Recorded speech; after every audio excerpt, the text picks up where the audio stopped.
제가 오른팔이 좀 불편하지만 목은 괜찮아서 오늘 말씀을 전하도록 하겠습니다. 우리 모두가 다 오늘 말씀을 통해서 주님의 음성을 듣는 복된 시간 될 수 있기를 주님의 이름으로 축복합니다. 어제가 설날이죠? 어떻게 맛있는 거 많이 드셨습니까? 설날은 우리 구정, 그죠? 신정이고 구정이 있는데 구정 명절 참 좋은 명절인 것 같아요. 가만 생각해 보니까 우리 그 새해 인사를 한 번 더 해야 될 것 같아요, 그죠? 옆에 분하고 새해 복 많이 받으십시오. 한번 인사하겠습니다. 자, 한 번 더 이렇게 하면 돼요. 새해 하나님 복 많이 받으십시오. 여러분 올 한 해 하나님 복 풍성히 받아 누리시기를 주님의 이름으로 축복합니다. 구정 명절이 좋은 이유가 몇 가지 있는 것 같습니다. 첫 번째는 또 이렇게 또 사정상 멀리 떨어져 있는 가족들, 또 친지들, 친척들 만나서 좋은 시간 가질 수 있어서 참 좋은 것 같고요. 또 하나는 새해를 다시 한번 시작할 수 있는 것 같아서 참 좋습니다. 1월 음력 1월 1일이니까 새해를 다시 시작한다는 기분으로 새롭게 출발할 수 있는 기회가 되지 않겠나. 여러분, 올해 우리가 한 해를 출발하면서 올 한 해는 이렇게 한번 하나님을 잘 섬겨보자 다짐했던 게 있죠? 그 신앙 표가 뭐였습니까? 사귐의 영성으로 모든 관계를 회복하라. 그래서 먼저는 날마다 말씀과 기도로 하나님과 사귀는, 그래서 하나님과 사귀면서 받는 여러 가지 복들을 받아 누리고, 또 그 은혜와 영성으로 우리 옆에 있는 사람들과 믿음의 형제들, 또 이웃들, 그래서 관계를 잘 가져감으로 말미암아 하나님께서 관계 회복을 통해서 주시는 모든 복들을 받아 누리는 그런 한 해가 되자, 그렇게 마음에 다짐하고 출발을 했는데 어떻습니까, 여러분? 하나님과의 사귐 잘 하고 계시나요? 잘 하실 수 있기를 축복합니다. 근데 뭐 지금 여러분 겸손해서 대답을 잘 안 하시는지 모르겠지만 아마도 제가 생각하기는 그렇게 잘 하시는 분보다 잘 못 하시는 분들이 더 많지 않겠나, 그런 생각을 합니다. 그래서 아마도 하나님 음력설을 주셔서 1월 1일 2024년 한번 그동안 실천하지 못했던, 다짐했던 것, 실천하지 못했던 것 다시 한번 마음을 다잡고 새롭게 출발하라고 구정 명절을 주신 게 아닌가. 뭐 꿈보다 해몽이 더 좋다고 어쨌든 여러분 그렇게 생각하면 너무 좋을 것 같아요. 여러분 간절히 바라기는 올 한 해 무엇보다 하나님과의 사귐이 잘 되시기를 바라고, 또 그 은혜와 영성을 바탕으로 여러분 이웃과의 관계도 잘 회복함으로 말미암아 관계를 통해서 하나님 주시는 모든 복들을 다 받아 누리는 복된 한 해 되시기를 다시 한번 주님의 이름으로 축복합니다. 자, 오늘 말씀, 오늘 본문에서 사도 요한은 하나님과 사귐을 갖는 우리는 사랑해야 될 게 있고 사랑하지 말아야 될 게 있다라고 말씀해 줍니다. 사랑해야 될 게 있고 사랑하지 말아야 될 게 있다. 그럼 사랑해야 될 게 뭐냐? 사랑하지 말아야 될 건 뭐냐? 가슴에 잘 담아야 될 그런 말씀입니다. 첫 번째는 사랑해야 될 것은 형제는 사랑해야 된다. 형제 사랑입니다. 자, 7절 말씀 한번 같이 보겠습니다. 시작. 사랑하는 자들아, 내가 새 계명을 너희에게 쓰는 것이 아니라 옛 계명이니 이 옛 계명은 너희가 들은 바 말씀이거니와. 자, 내가 너희에게 새 계명을 쓰는 게 아니라 처음부터 가진 옛 계명, 이 옛 계명을 너희에게 얘기하는 거다. 이 옛 계명이 뭡니까? 이건 이제 구약 성경에 있는 계명을 얘기하는 건데, 레위기 19장 18절에 가면 하나님 백성들에게 이런 말씀하셨어요. 시작. 원수를 갚지 말며 동포를 원망하지 말고 내 이웃 사랑하기를 내 자신과 같이 사랑하라. 나는 여호와이니라. 아멘. 그러니까 이웃을 사랑하는 거는 예수님이 처음 주신 계명이 아니에요. 이미 구약 시대에 하나님께서 하나님 백성들에게 주신 계명입니다. 이웃 사랑하기를 내 자신과 같이 사랑하라.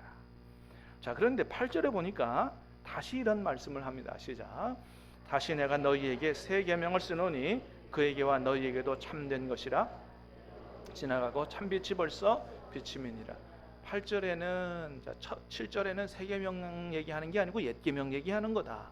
그러면서 다시 8절에 말을 또 바꾸어서 새 계명을 얘기한다 이렇게 얘기합니다. 이 새 계명은 뭘 얘기하는 걸까요? 예수님이 친히 말씀하신 새 계명을 얘기하는 거예요. 여러분, 예수님이 제자들에게 새 계명을 주노니 하고 말씀하셨죠? 어떤 새 계명을 주셨어요? 요한복음 13장에 보니까 서로 사랑하라. 새 계명을 너희에게 주노니 서로 사랑하라. 내가 너희를 사랑한 것 같이 너희도 서로 사랑하라. 새 계명을 말씀하셨습니다. 그래서 오늘 사도 요한은 이 구약의 하나님 말씀, 신약의 주님의 말씀을 바탕으로 하나님과 교제하고 사귀는 성도들은 먼저는 형제 사랑하는 삶을 살아야 된다고 말씀하고 있습니다. 왜 그래야 되느냐? 9절에서 11절까지 보충 설명을 이어갑니다. 읽어보겠습니다. 시작. 빛 가운데 있다 하면서 그 형제를 미워하는 자는 지금까지 어둠에 있는 자요, 사랑하는 자는 빛 가운데 거하여 자기 속에 거리낌이 없으나 그의 형제를 미워하는 자는 어둠에 있고 또 어둠에 행하며 갈 곳을 알지 못하나니 이는 그 어둠이 그의 눈을 멀게 하였음이니라. 아멘. 자, 빛 가운데 있다 하면서 형제를 미워하는 자는 빛 가운데 있는 게 아니라는 거예요. 9절에 보니까 지금까지 어둠에 있는 자요. 11절에 보니까 그의 형제를 미워하는 자는 어둠에 있고 어둠에 행하며 갈 곳을 알지 못하나니 이는 그 어둠이 그의 눈을 멀게 하였다 그랬습니다. 그렇습니다. 여러분, 형제 미워하는 자는 빛 가운데 있는 게 아니고 어디에 있다고요? 어둠 가운데 있는 것이다. 여러분, 우리가 지난 시간에도 요한일서 앞부분의 말씀을 통해서 들었습니다. 요한일서에서 말하는 빛 가운데 행하는 거, 이거는 뭐라 그랬어요? 죄 안 짓는 거를 의미하는 것이 아니고 빛이신 주님 앞에 나오는 것이다. 빛 대신 주님과 주님 앞에 나와 주님과 사귀는 것이 바로 빛 가운데 있는 것이라고 말씀을 들었습니다. 여러분, 주님과 만나고 주님과 사귀는 게 빛 가운데 있는 거라면 어둠에 있는 것은 뭘 말하는 걸까요? 어둠에 있는 것은 어둠의 주관자인 누구의 지배를 받는 것과 같은 것입니까? 마귀의 지배를 받는 것과 같은 것이다. 형제를 미워하는 자는 지금 누구의 지배를 받고 있는 것과 마찬가지라는 거예요? 마귀의 지배를 받고 있는 것과 마찬가지라는 겁니다. 여러분, 그래서 우리가 누군가를 미워하는 문제는 그렇게 간단한 문제가 아니에요. 세상 사람들에게 있어서는 미운 사람 당연히 밉지, 미운 사람 미워하는 거 당연한 것 이렇게 생각할지 모르지만 구원받은 하나님의 백성들에게 있어서는 이미 이 미움의 문제가 아주 간단한 문제가 아니라는 거예요. 매우 심각한 문제다. 왜요? 누구의 지배를 받는 것이기 때문에? 마귀의 지배를 받는 것이기 때문에. 하나님이 우리를 마귀의 지배를 받지 말고 하나님의 지배를 받으라고 예수 그리스도의 십자가에 엄청난 희생을 치르고 우리를 구원해 내셨는데 형제를 미워함으로 말면 마귀의 지배를 받는다고 하는 것은 대단히 심각한 문제가 아닐 수 없다는 겁니다. 그래서 여러분, 우리가 누군가를 미워하는 문제를 아주 간단히 생각하면 안 된다는 거예요. 영적으로 보면 굉장히 심각한 문제다. 그 심각성을 깨달아 알아야 된다는 겁니다. 그래서 요한일서 3장 15절에서는 이렇게 말씀합니다. 같이 봅니다. 시작. 그 형제를 미워하는 자마다 살인하는 자니 살인하는 자마다 영생이 그 속에 거하지 아니하는 것을 너희가 아는 바라. 형제를 미워하는 자는 뭐 하는 자라고요? 살인하는 자라는 거예요. 살인하는 자는 영생이 그 속에 거하지 않는다는 거예요. 이게 여러분 얼마나 심각한 말씀입니까? 얼마나 엄청난 말씀이에요. 그래서 요한복음 8장에서는 이렇게 얘기합니다. 너희는 너희 아비 마귀에게서 났으니 너희 아비의 욕심대로 너희도 행하고자 하니라. 그는 처음부터 뭐한 자라고요? 살인한 자다.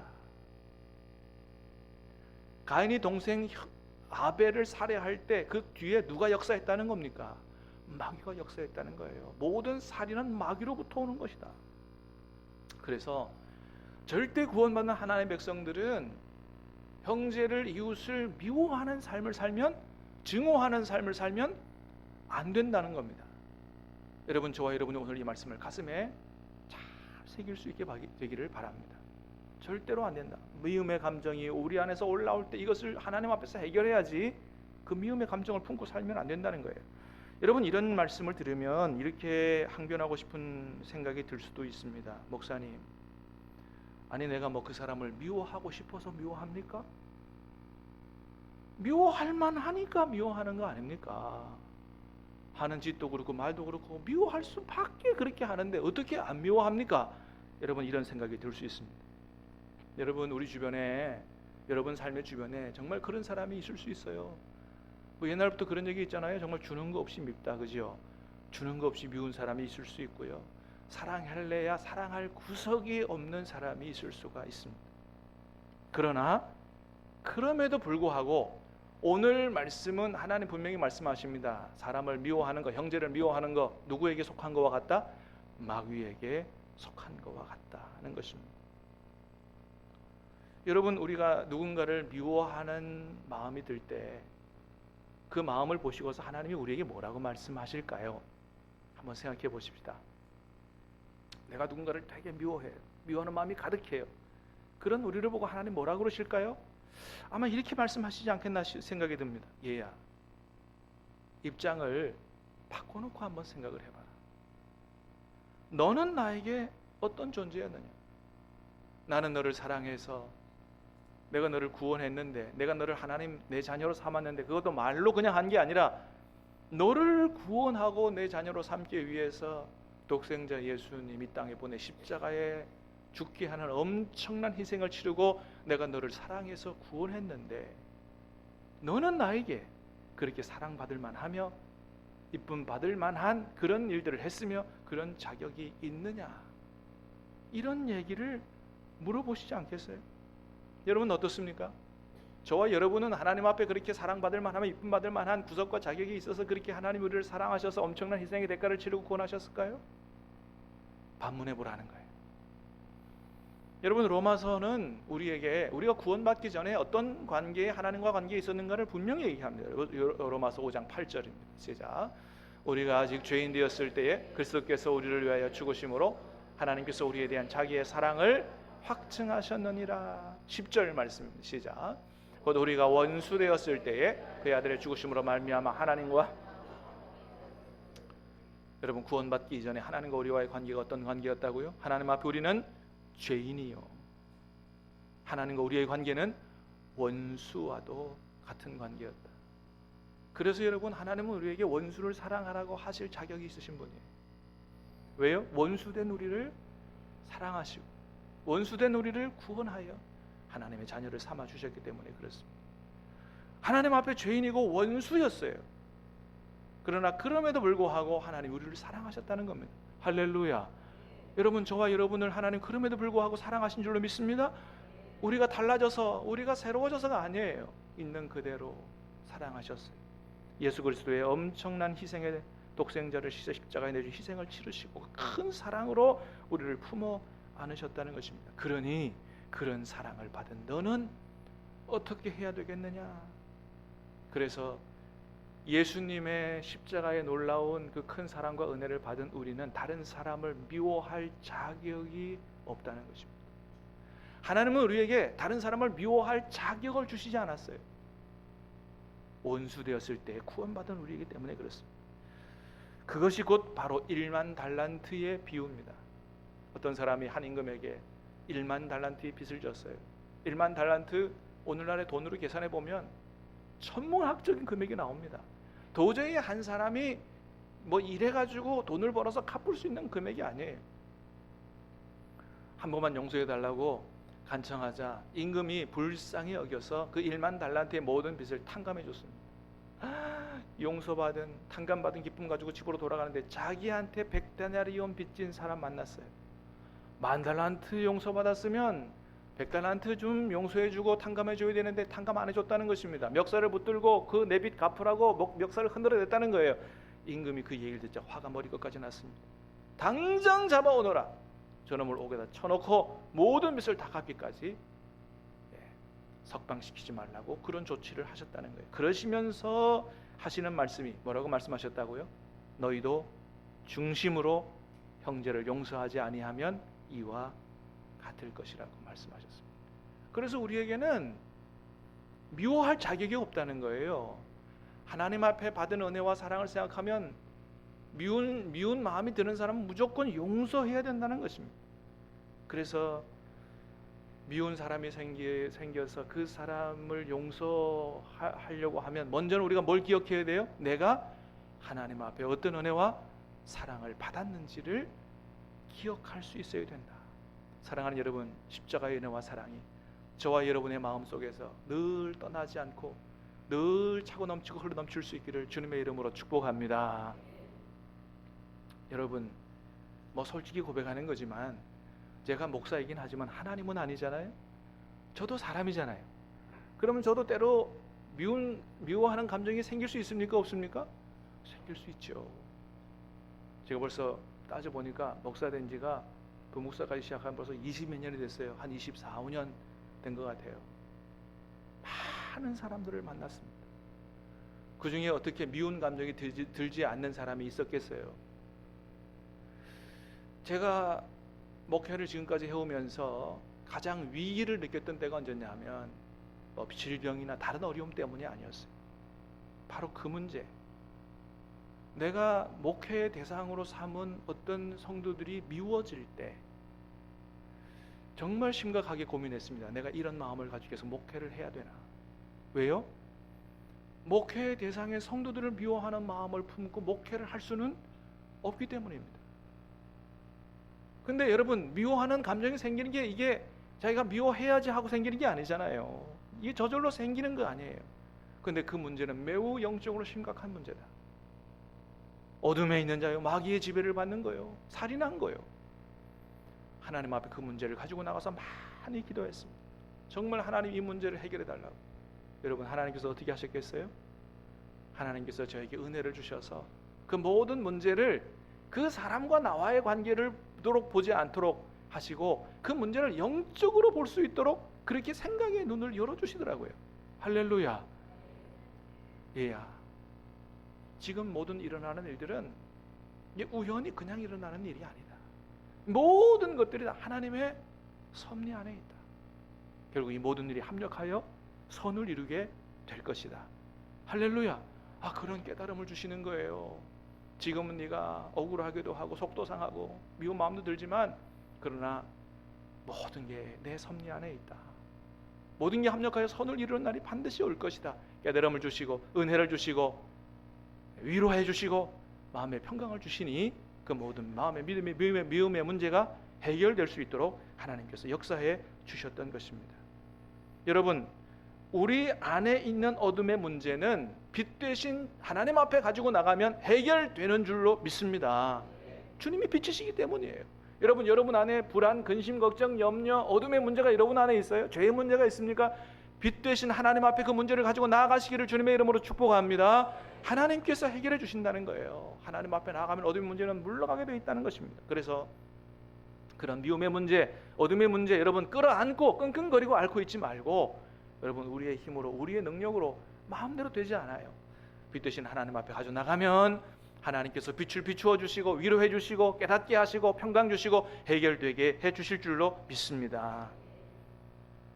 어떤 목사님이 시편 37편을 묵상하다가 이제 본인에게 주시는 그런 말씀으로 임했던 것 같아요. 그 말씀이 마음에 탁 와서 닿는데 시편 37편 1절에 보니까 그런 말씀이 있어요. 악을 행하는 자들 때문에 불평하지 말며 불의를 행하는 자들을 시기하지 말지어다. 그리고 10절에 보니까 잠시 후에 악인이 없어지리니 내가 그것을 자세히 살필지라도 없으리로다. 이 말씀이 가슴에 와서 탁 닿더래요. 야, 잠시 후에는 나를 괴롭게 하는 악인들이 없어지겠구나. 근데 솔직히 잘 안 믿어지더래요. 어떻게 잠시 후에 이 문제가 해결될 수 있냐 이거예요. 근데 그 말씀이 그대로 이루어지는 것들을 경험했다는 것입니다. 여러분, 이 말씀이 어떻게 이루어졌을까요? 갑자기 악한 사람들이 착한 사람으로 변화돼 가지고 그렇게 해서 다 사라지게 됐을까요? 그렇지 않더라는 거예요. 하나님 앞에 그 문제를 가지고 나가서 하나님 앞에 간절히 기도했더니 하나님께서 그 목사님의 마음을 치유해 주심으로 그 목사님 마음에 은혜를 부어 주심으로 모든 사람들이 사랑스러워져 보이도록 그렇게 목사님을 바꿔주셨다. 할렐루야. 여러분, 그렇습니다. 어떻게 우리가 형제를 미워하는, 사람을 미워하는 이런 마귀의 역사에서 승리할 수 있느냐? 그것은 다름이 아니라 바로 빛 되신 하나님 앞에 우리의 마음을 바꿔주시는, 우리를 변화시켜주시는 주님 앞에 그 문제를 가지고 나아가는 것인 줄로 믿습니다. 하나님 앞에 엎드려 기도하다 보면 어느새 하나님께서 하늘로부터 은혜를 쏟아 부어주시고 하나님 주시는 은혜와 평강이 내 마음속에 넘치게 될 때 그 문제는 반드시 해결된다. 그러므로 사랑하는 여러분, 올 한 해 살아가시면서 누군가가 미워지고 내 안에 어둠의 역사가 준동하고 있다고 느껴지시거든 빛 되신 하나님 앞에 나아갈 수 있게 되기 바라고, 아니 문제가 생길 때만 아니고 날마다 말씀과 기도로 빛 되신 주님과 사귀어 삶으로 말미암아 하나님 주시는 은혜와 평강과 깨달음으로 말미암아 이 모든 어둠의 문제를 해결하고 하나님이 주시는 복을 누리는 복된 한 해 되시기를 주님의 이름으로 축복합니다. 두 번째는 세상은 사랑하지 말라는 거예요. 뭐는 사랑하지 말라고요? 세상은 사랑하지 말라. 15절입니다. 같이 봅니다. 시작. 이 세상이나 세상에 있는 것들을 사랑하지 말라. 누구든지 세상을 사랑하면 아버지의 사랑이 그 안에 있지 아니하니. 이 세상이나 세상에 있는 것들을 사랑하지 말라. 여러분, 성경에서 세상을 두 가지로 얘기합니다. 두 가지로. 첫 번째는 하나님이 사랑하신 세상이에요. 요한복음 3장 16절에 뭐라고 그랬어요? 하나님이 세상을 이처럼 사랑하사. 하나님이 사랑하신 세상이 있어요. 두 번째는 우리가 사랑하지 말아야 될 세상이 있다는 거예요. 그건 어떤 세상일까요?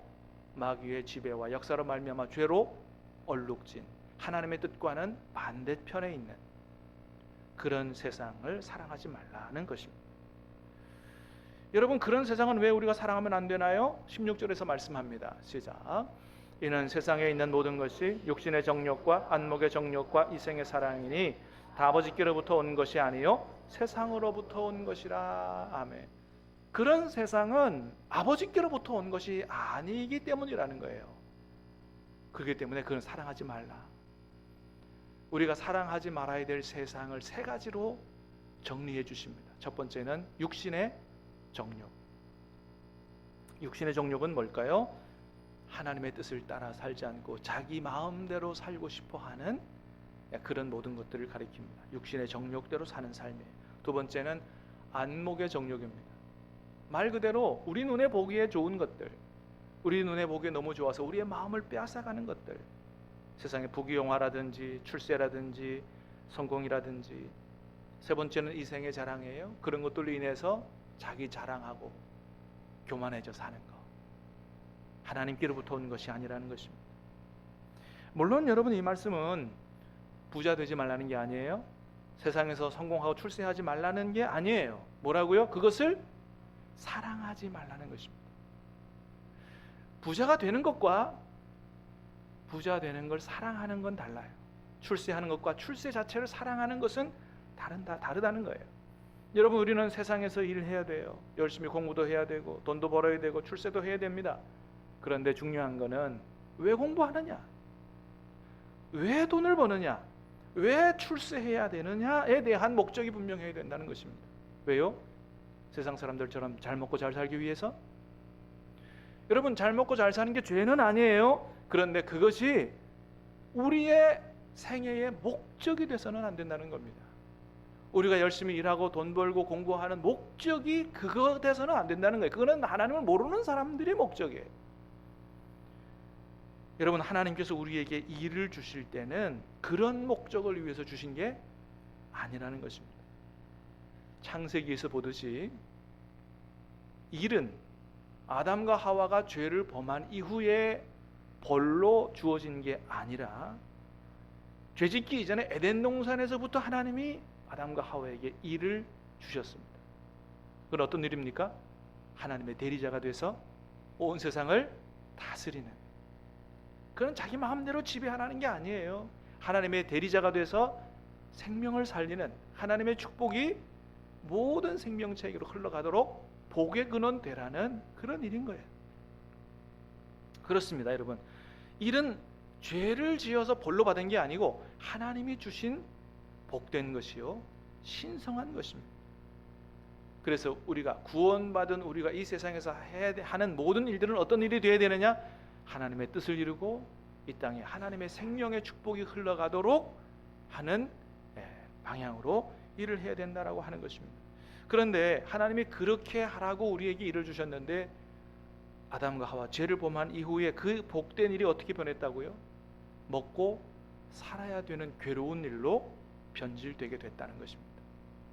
그래서 목구멍이 포도청이라고 먹고 살기 위해서 막 힘들게 괴롭게 일을 해야 되는 이런 생각이 있기 때문에 사람들이 로또 맞아가지고 부자가 되면 일을 그만두는 경우가 많지요. 여러분, 그거는 내가 왜 일을 하고 살아가야 되는지에 대한 하나님의 뜻을 전혀 모르기 때문에 그런 것이라는 것입니다.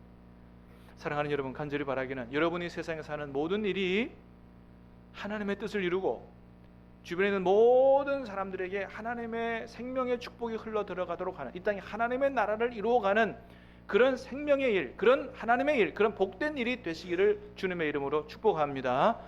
우리가 이 세상에서 일을 해야 되는 이유는 바로 그것이라는 것입니다.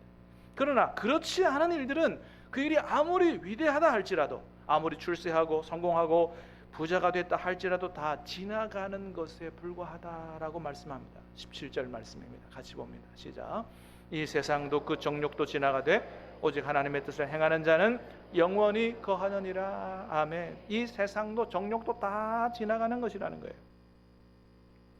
어떤 일을 하더라도 하나님의 뜻을 따라 할 때 그것이, 그 사람이, 그 일이 하나님 앞에 영원히 남게 된다고 하는 것입니다.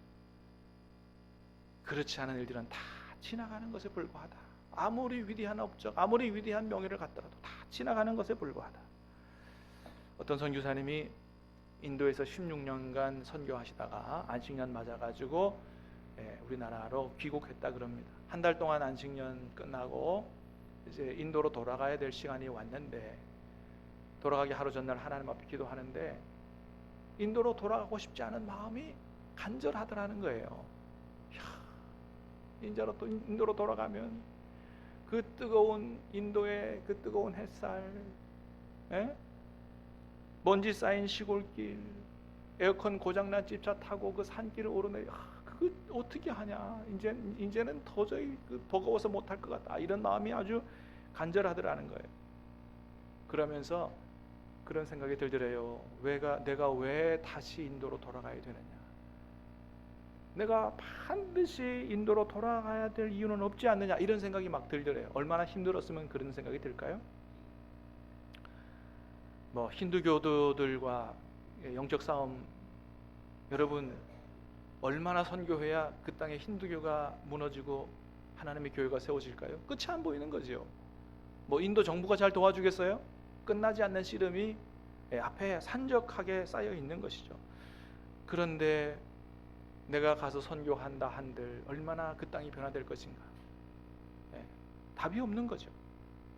그래서 가고 싶지 않은 마음이 들어서 내가 인도로 돌아가지 않아야 될 이유를 한두 가지씩 생각을 해봤답니다. 첫 번째, 인도에 남아있는 아내, 그 아내 때문에 돌아가야 될까? 아니야. 지금이라도 전화 한 통해서 빨리 귀국해. 그럼 얼른 나올 거야. 자식들은 인도에서 모든 고등학교 마치고 지금 한국에 들어와 있으니까 자식들 문제가 없지. 벌려놓은 여러 가지 사업들, 사역들, 이미 내가 신학대학도 그렇고 교회도 그렇고 담당자들을 세워놨으니까 세워진 사람들이 다 잘 할 거야, 그런 생각이 드니까 복잡한 생각들이 다 정리되고 안 돌아가도 되겠구나 하는 평안한 마음이 들더라는 겁니다. 근데 그래도 그런 마음이 들어도 명색이 선교사인데 하나님 앞에 기도하고 좀 주님의 확답을 받아야 되지 않겠나, 그래서 그 문제 가지고 기도했답니다. 기도하는데 주님, 인도로 돌아가지 않아도 된다고 한마디만 말씀해 주세요. 그동안 한 것도 참 잘하고 열심히 했다고, 수고했다고 한마디만 말씀해 주세요. 그렇게 기도하는데 주님이 엉뚱한 말씀을 하시더래요. 얘야, 네가 정말 인도로 다시 돌아가야 될 이유가 없다고 생각하느냐? 물론 그런 생각이 들 수도 있겠지. 그리고 네 생각대로 모든 것들을 정리하고 인도를 떠날 수도 있겠지. 그러나 네가 인도를 떠난다고 내가 인도를 떠날 것 같으냐? 그 말씀을 하시더래요. 전혀 생각지 못한 주님의 말씀에 아무런 대답도 못하고 한참을 멍하게 있다가 기도하면서 결국은 그렇게 기도했대요. 하나님 죄송합니다. 주님이 인도를 떠나지 않으시는데 내가 어떻게 인도를 떠나겠습니까? 다시 인도로 돌아가겠습니다. 그런 기도를 하는 그 순간에 또 다른 성령님의 음성이 들려왔답니다. 내가 내 자신감이나 용감함 때문에 인도를 다시 밟아서는 안 된다. 네가 인도로 돌아가야 될 단 한 가지 이유는 하나님의 사랑을 받아야 될 수많은 인도의 영혼들 때문이다. 네가 그 사람들을 사랑하기 위해서, 오직 그 영혼들을 사랑하기 위해서 다시 돌아가야 된다라고 말씀하시더래요. 그 생생한 주님의 음성을 듣고 처음 선교사로 부름 받았을 때에 그 감격의 마음이 다시 올라와서 눈물을 흘리며 통곡하며 하나님 앞에 인도로 돌아가겠다고 기도했다라고 합니다. 그렇습니다, 여러분. 이 선교사님에게는 인도가 가도 되고 안 가도 될 것이 아니라 주님께서 그에게 맡겨주신 목숨 바쳐서 이루어 가야 할 사명지였다라고 하는 것이죠. 그러나 여러분, 그 선교사님에게만 그러느냐라고 하는 거예요. 저와 여러분에게도 주님은 선교지와 사명지를 주셨다는 것입니다. 어디일까요? 비록 다른 나라가 아니라 할지라도 우리가 살아가는 모든 삶의 영역, 우리 가정과 직장과 사업장과 우리 지역과 우리의 삶의 모든 영역이 주님의 뜻을 따라 살아가고 그것에서 주님의 뜻을 이루고 많은 사람에게 주님의 생명의 축복을 흘려보내는 선교지요 사명지로 우리에게 허락해 주셨다고 하는 것입니다. 단순히 잘 먹고 잘 살고 편안하게 살라고만 주신 영역이 아니라고 하는 거예요. 사랑하는 여러분, 올 한해 살아가면서 우리 살아가는 모든 영역 안에 주님의 뜻을 이루는 삶을 살아갈 수 있기를 주님의 이름으로 축복합니다. 하나님의 생명의 축복을, 복음의 축복을 흘러보내는 그런 사명지로 살아갈 수 있기를 주님의 이름으로 축복합니다. 그렇게 살아가야지. 그렇게 살아가지 않는 이 세상, 나의 일, 모든 부귀영화, 이 모든 것들은 다 지나가는 것이라는 거예요. 육신의 정도 지나가고 안목의 정도 지나가고 이생의 자랑도 지나가고 우리 짧은 인생과 함께 다 지나가는 것이다. 어떤 사람만 영원히 남는다고요? 하나님의 뜻대로 행한 사람만 하나님 앞에 영원히 기억되고 남는다라고 하는 것입니다. 사랑하는 여러분, 간절히 바라기는 저와 여러분들이 이 세상 눈에 보이는 것만 보는 근시안이 아니라 날마다 우리 안에 오신 주님과 사귀어 살면서 주님이 주시는 그 영혼을 바라볼 수 있는 그런 눈을 가지고 사랑해야 할 것을 사랑해야 하고 사랑하지 말아야 할 것을 사랑하지 말고 주님의 뜻대로 일평생 살아가는 그런 저와 여러분 다 되시기를 우리 주님의 이름으로 축복합니다. 우리 찬양하고 기도하겠습니다.